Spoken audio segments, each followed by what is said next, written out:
Muy buenas noches. Bienvenidos a Sala de Prensa de Noticias Caracol Ahora. Hoy, sin duda, la noticia del momento y la noticia del día, por supuesto, se produjo en el Palacio de Justicia, más específicamente en la Corte Suprema de Justicia, que eligió fiscal general de la Nación para el periodo 2024-2028. Estamos hablando de la doctora Luz Adriana Camargo, una abogada penalista de la Universidad de La Sabana con más de 35 años de experiencia en la rama judicial. Podríamos decir que esta mujer que ustedes están viendo en pantalla en este momento es una penalista pura sangre. Comenzó su carrera judicial como sustanciadora en los juzgados de Palo Quemado. Luego ingresó a la Fiscalía General de la Nación, al área administrativa, y asimismo fue dirigiendo su carrera hasta que llegó a ser fiscal delegada ante la Corte Suprema de Justicia. Años después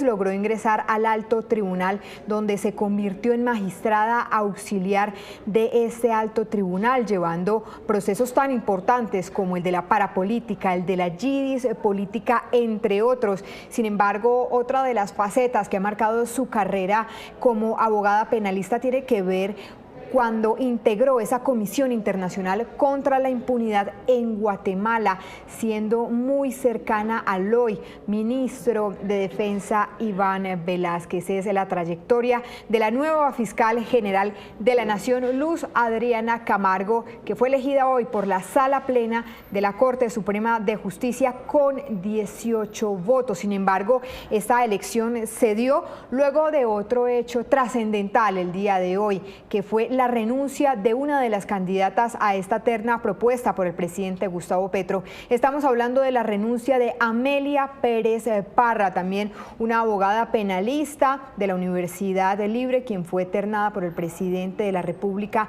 en agosto del año pasado. Amelia Pérez Parra presenta su renuncia minutos antes de que inicie la votación en la Sala Plena de la Corte Suprema de Justicia, lo que por supuesto ha desatado varias polémicas sobre si sería o no posible la nulidad de la elección de la candidata a la Fiscalía General de la Nación, la doctora Luz Adriana Camargo. Pero para resolver todas esas dudas, a las 8 de la noche, 2 minutos, nos conectamos con nuestros expertos. Y quiero saludar en primer lugar a Gabriel Cifuentes, nuestro analista político de confianza, y también al doctor Mario Iguarán, ex fiscal general de la Nación y conocedor de todos estos temas judiciales. Gabriel, muy buenas noches, bienvenido a Sala de Prensa.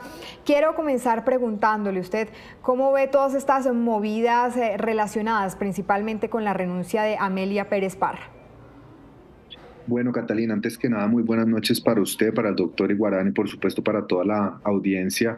Hoy, antes de las 9 de la mañana, antes de que se iniciara esta sesión extraordinaria que ya anunciaba la disposición de la Corte Suprema de Justicia de elegir la fiscal general de la Nación sin más dilaciones, sorpresivamente Amelia Pérez radicó una carta renunciando, lo cual por supuesto invitó a que muchos juristas se preguntaran si esto constituía una desintegración de la terna que obligaría a la Corte Suprema de Justicia a aplazar nuevamente la elección hasta que no estuviera reconstituida. Sin embargo, los precedentes de esa misma corporación lo que establece la ley no deja en claro que la Corte Suprema de Justicia no pudiera elegir de esa terna a pesar de no estar completa. Más allá de la discusión jurídica, creo que la Corte Suprema de Justicia ha tomado una decisión muy importante, ha elegido a la doctora Camargo, que es una persona que, como bien señalaban la nota, tiene una amplia experiencia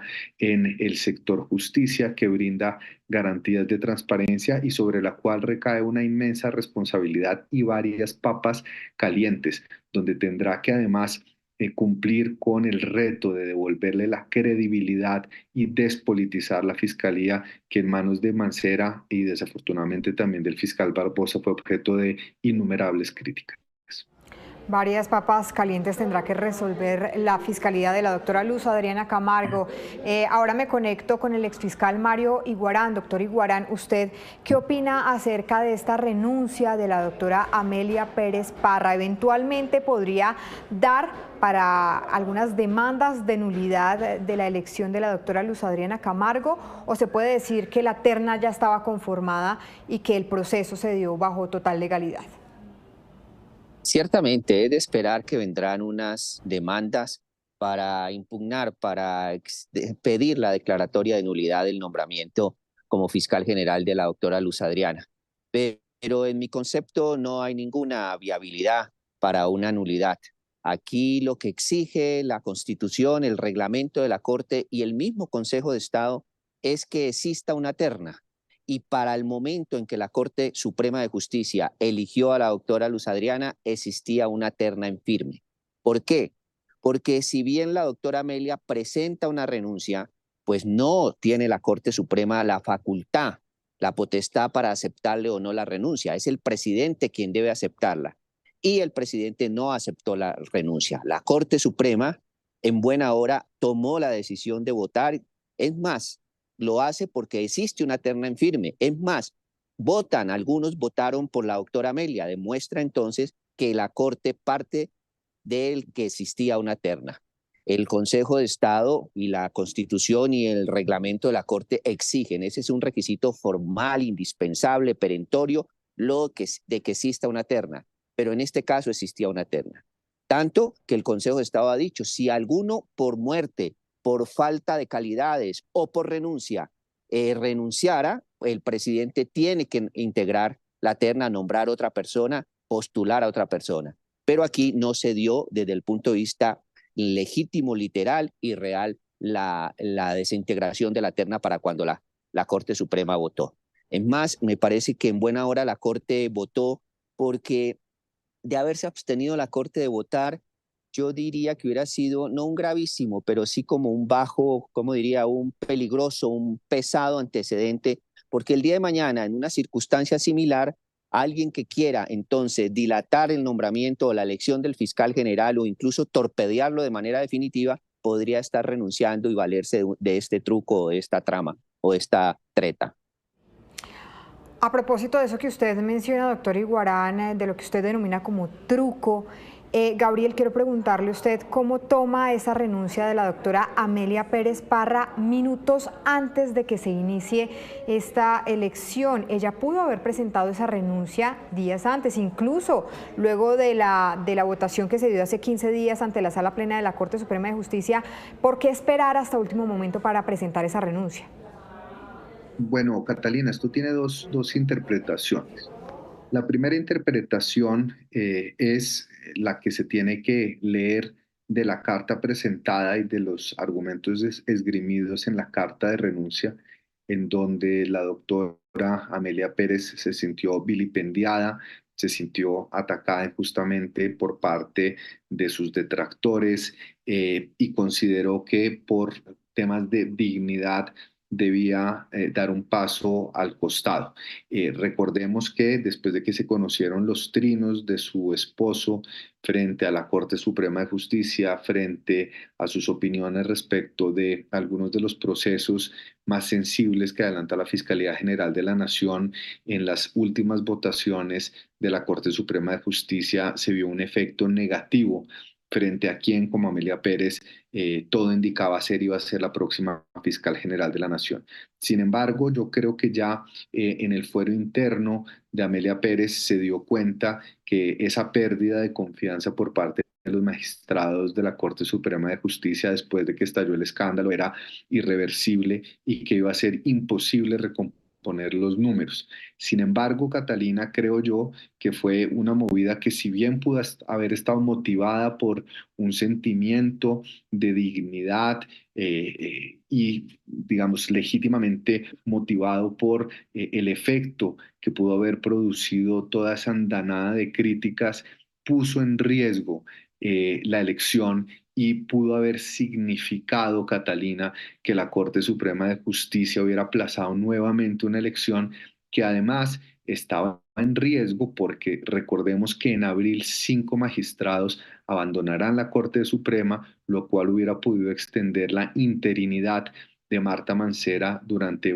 muchos meses. Entonces, creo que si bien pudo haber tenido motivaciones personales o bien hubiera podido hacer un cálculo percatarse de que no tenía los números suficientes, la movida de esta mañana fue muy riesgosa y pudo haber puesto en peligro la elección del fiscal general de la Nación.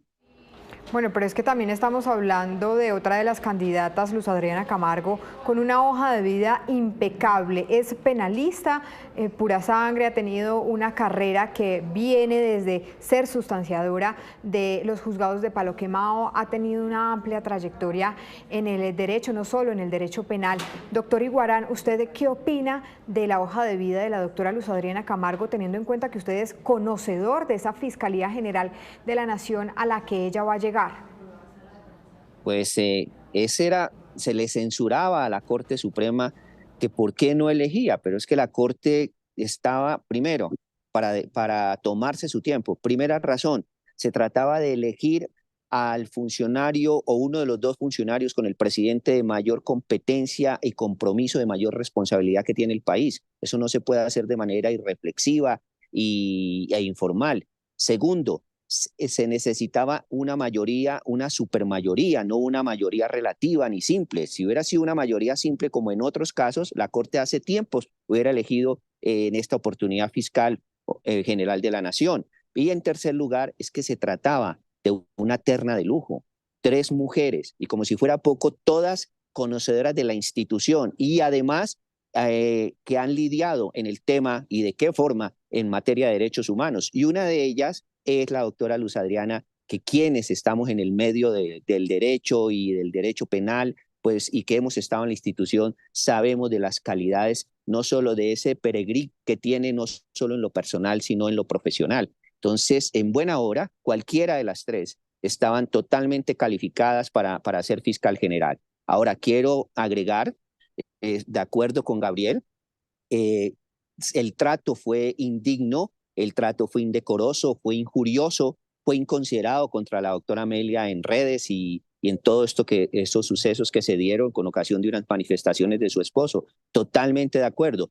Pero cuando digo que sería un pesado, un mal antecedente, casi que un gravísimo antecedente, el que se permitiera que cuando alguien renuncia, cuando ya se ha puesto a consideración y se han hecho votaciones respecto a las 3 ternadas, o 3 ternados, la renuncia de uno de ellos permitiera entonces aplazar la elección, la votación y pedirle al presidente que recomponga o reintegre la terna.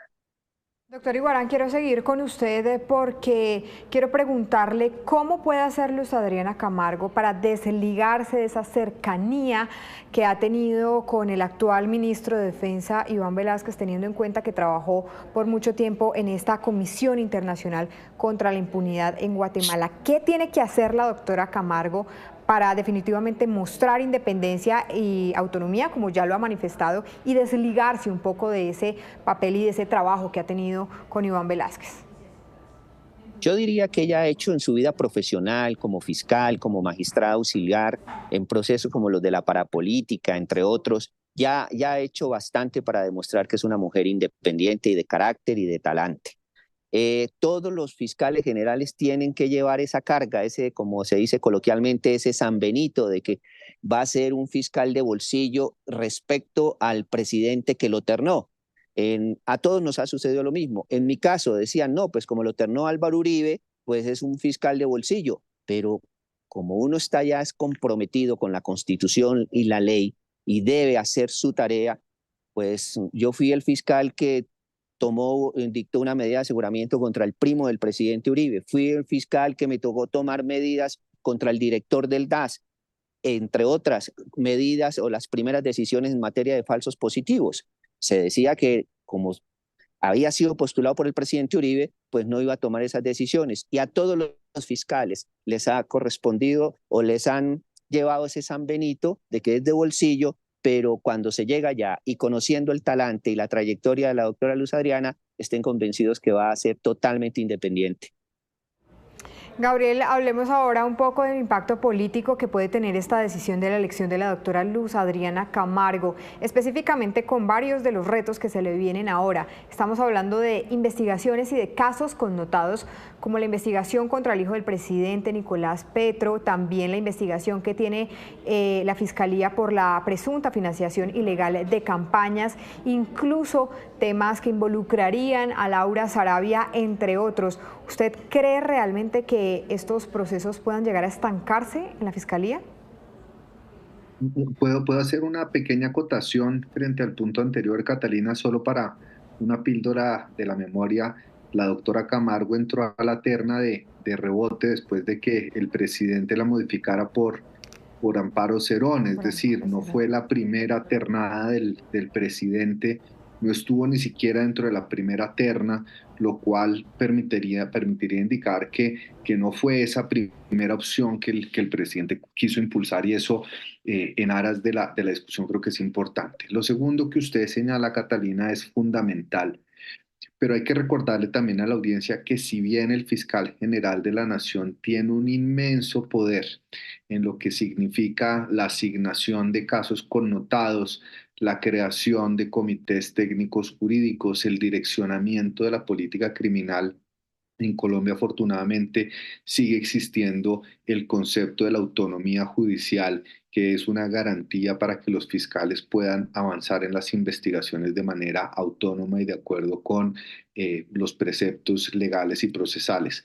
Ahora bien, Catalina, esto no quiere decir que desde el despacho del fiscal general no se pueda tener una interferencia, una injerencia particular en procesos de connotación política nacional. Y ahí estará la enorme prueba de fuego de la doctora Camargo, no solo en el caso de Laura Sarabia, de Nicolás Petro, de Juan Fernando Petro, de la financiación de la campaña, sino también de procesos que vienen de atrás, como el caso de Odebrecht, el caso de Reficar, el caso de la masacre del Aro, el caso de los falsos testigos en el caso del expresidente Uribe. Es decir, la cantidad de papas calientes que va a tener que resolver la próxima Fiscalía General de la Nación vienen de todos lados y tendrá que ser ponderada, independiente, atada exclusivamente a la ley y a la Constitución, porque eso es lo que necesita la Fiscalía.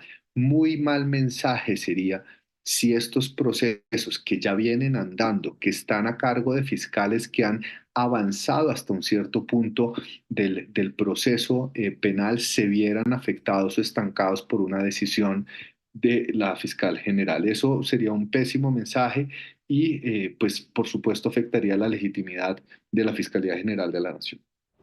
Esto hablando sobre casos connotados, pero ahora hablemos sobre esos delitos que tocan al ciudadano de a pie. Ese tema del incremento, por ejemplo, de las extorsiones, de los homicidios, los feminicidios, la violencia intrafamiliar. Según datos de la Corporación Excelencia en la Justicia, muchas de las personas denuncian y esas denuncias terminan archivadas. Más del 81% de las denuncias han terminado archivadas. Doctor Iguarán, ¿cómo superar este obstáculo que realmente sí afecta a los ciudadanos, que realmente sí afecta a las personas que esperan y que muchas de ellas han perdido la confianza en la justicia y en la fiscalía?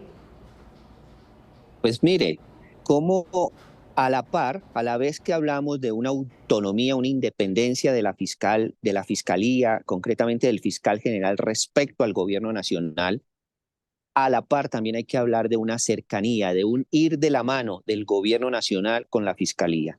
Por ejemplo, para combatir el flagelo de la extorsión, pues aquí eso no solo le corresponde a la fiscalía, tiene que estar acompañado de un gobierno que le provea. Hoy por hoy, un fiscal no cuenta ni siquiera con un investigador. Hay un investigador para 4 fiscales. ¿Qué se requiere? Pues se requiere más policía judicial. ¿Eso cómo lo puede lograr la fiscalía? Pues si está acompañado, apoyado, soportado en presupuesto, en recursos humanos y físicos por parte del gobierno nacional y del Estado. Entonces, mire cómo el tema de la impunidad no se le puede atribuir solo a la fiscalía. También tiene que fortalecerse la policía judicial, fortalecerse otros organismos para que todos puedan sacar esto adelante. Gabriel, a lo largo del día vimos diversas reacciones de diversos sectores, entre ellos el gobierno. El gobierno pues ha mostrado beneplácito con la elección de la doctora Luz Adriana Camargo. ¿Usted cómo toma esas reacciones que ha emitido el gobierno el día de hoy frente a la elección de esta fiscal general de la Nación? Pues Catalina, lo primero es una terna del gobierno. Entonces, lo natural es que el gobierno celebre que se haya producido esta elección, pero además creo que de trasfondo aquí está la pugna que había existido o que sigue existiendo entre el gobierno nacional y la Fiscalía Barbosa Mancera, que había llegado a unos decibeles absolutamente intolerables para garantizar la armonía institucional y la separación de poderes, la absoluta politización de la justicia y la judicialización de la política. Entonces creo que esto simplemente es también el momento de bajar las tensiones, de calmar las mareas y de reconducir nuevamente los canales del diálogo a través de los cauces institucionales. El fiscal Barbosa, con o sin razón, y la vicefiscal Mancera, que además estaba en curso en inmensos cuestionamientos de muy delicado calibre, habían entrado en una pugna, en una pugnacidad con el gobierno nacional que no solo afectaba a la fiscalía, al gobierno, sino también a la institucionalidad en su conjunto. Así que creo que al margen, obviamente, de las críticas que puedan venir de la oposición, que creo que son críticas infundadas, no solo por el talante y las hojas de vida de las tres personas que estaban en la terna, sino también porque es natural, constitucional, que el presidente presente una terna que además sepa interpretar el direccionamiento de la política criminal, como bien lo decía el doctor Iguarán, en sintonía y armonía institucional. Me parece que esto es la oportunidad para pasar la página de un capítulo muy desafortunado de choque entre el gobierno nacional y la Fiscalía General de la Nación, que no le hace bien a nadie.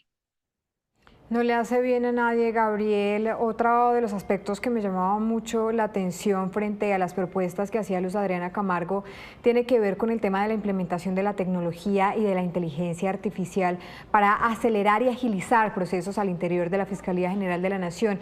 Doctor Iguarán, ¿usted cree que esto sí puede ser un mecanismo eficaz en medio de combatir la delincuencia que hay al interior de nuestro país, más aún con bandas criminales que se están especializando de diversas maneras en los últimos años? Totalmente, la ciencia y la tecnología son determinantes para el éxito de una investigación, para lograr judicializar y de esa manera acusar y lograr sentencias frente a la delincuencia. Hoy por hoy uno mira todos los procesos y la gran mayoría solo avanzan, solo se pueden promover con pruebas de carácter testimonial. Difícilmente se cuenta con la prueba técnica, con la prueba científica, por las limitaciones que se tienen en recursos físicos de la ciencia y de la tecnología para ello. Por eso, bienvenida a la tecnología. Lo de las audiencias virtuales, sin perjuicio de que hay momentos en que deben ser presenciales, en las etapas del juicio ya final del proceso, es muy importante la inmediatez, es un principio rector del sistema procesal penal acusatorio o con tendencia acusatoria en Colombia. Pero la tecnología, estamos quedados y tal vez por eso se malogran muchas investigaciones.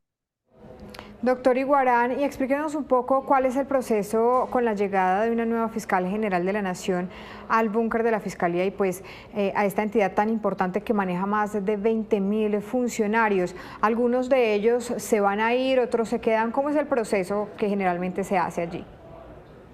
Pues es relativo, depende de quién llegue. Algunos llegamos y no pedimos cartas de renuncia, sino que dimos oportunidades para que funcionarios de la cúpula pudieran demostrar que no que fueran buenos o malos, no, que pudieran demostrar que se acomodaban o que corresponden en sus perfiles a lo que uno quiere cuando llega a esa institución.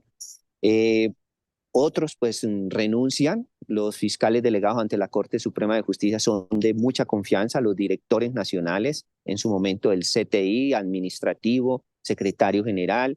El vicefiscal es una persona que sí es como del resorte de la confianza del fiscal general, y uno entiende que el fiscal general que llegue pues viene con al menos con su vicefiscal ya en mente.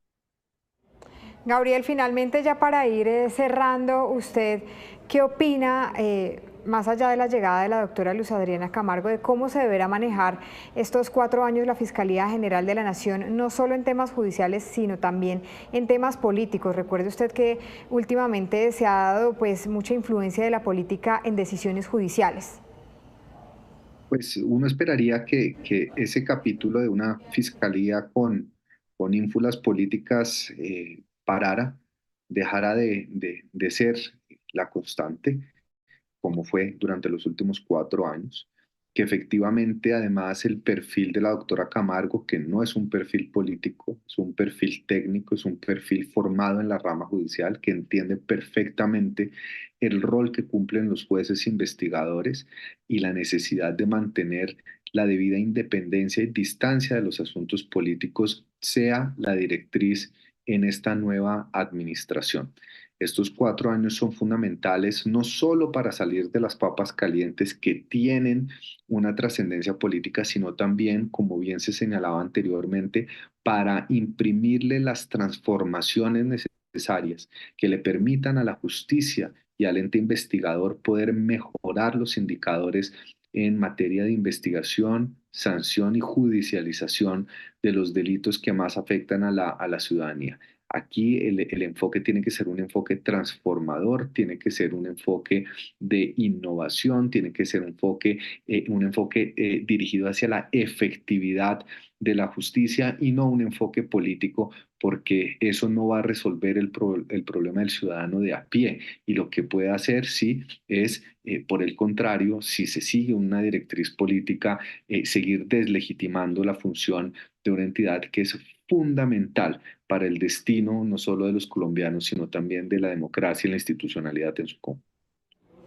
Tal vez el segundo cargo más importante al interior de nuestro país. Gabriel Cifuentes, analista político, muchísimas gracias por estar con nosotros aquí en Sala de Prensa.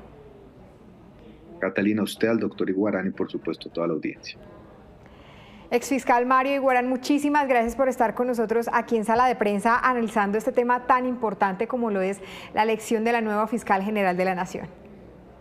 A ti, Catalina, a Gabriel y a todos los televidentes. Mil y mil gracias. Y una reflexión final. Conoceremos entonces a la doctora Luz Adriana Camargo a través de sus decisiones, de las decisiones que llegue a tomar allí al interior de la Fiscalía General de la Nación. A las 8 de la noche, 27 minutos, cerramos Sala de Prensa. Muchísimas gracias por estar con nosotros. Continúen con toda la programación de Noticias Caracol Ahora. Feliz noche.